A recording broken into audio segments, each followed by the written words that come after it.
Now, you also bring up inflation, which is going to be a huge topic as the economy moves forward and rebounds out of recession. What can investors do to protect themselves from inflation? Well, I think to protect yourself from inflation, you should do what the Chinese are doing. Because the U.S., Bernanke and those boys are printing trillions of dollars and not telling us about it. I mean, I think it was Bloomberg that just sued the Fed for, you got to open up your books. They're printing all of this money. You should do what the Chinese are doing. The Chinese are buying commodities. They're buying copper, oil, gold, silver, land. They just did that huge Canadian tar sands deal up in Canada. So that's all I've ever done. If you look at my investment portfolio, I started investing in oil in 1966, real estate in 1973, and I have my own gold mine and my own silver mine. So if you're afraid of inflation, which you should be, I would think silver is the #1 investment today. Silver is a smoking deal.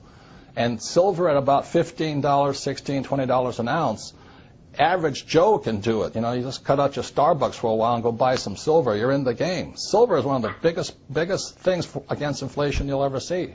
Great investment. Are you personally buying silver? Absolutely. I mean, I've been buying it for years, so I just love silver. But I was buying it at $3 an ounce. Today it's about 15.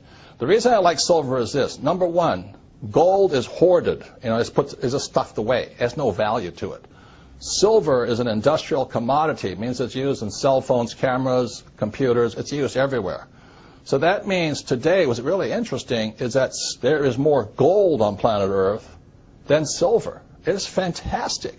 And back when, 1 year ago, I think silver was 50 times less expensive than gold. In other words, for 1 ounce of gold, I could buy 50 ounces of silver. Today, 1 ounce of gold will buy 70 ounces of silver, which means silver is a bargain today. Now, with all the government expansion, inflation looming, taxes running higher, would you say Obama's running the country like a rich dad or a poor dad? Obama?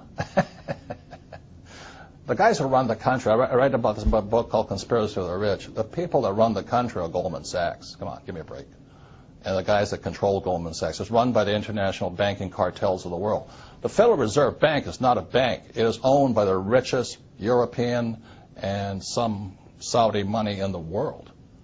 And the Federal Reserve Bank is the one that has caused this crisis. The Federal Reserve Bank was created in 1913.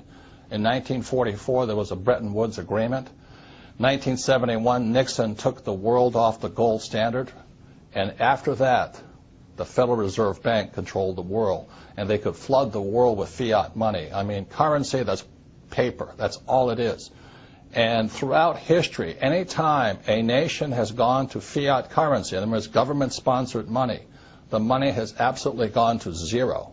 It has no value. So that's why you see gold fluctuating right now and silver fluctuating right now, oil fluctuating right now. It's because the world, the smart money knows the U.S. dollar is trash. I don't think Obama can do anything because he doesn't control the world. Goldman Sachs does. Robert Kiyosaki, best-selling author, investor, motivational speaker, and inventor, author of the upcoming book, Conspiracy of the Rich. Robert, thank you so much for coming on the program today. Thank you. This has been an interesting experience. Thank you. Signing off, I'm Dan Mandrew for Newsmax TV Money.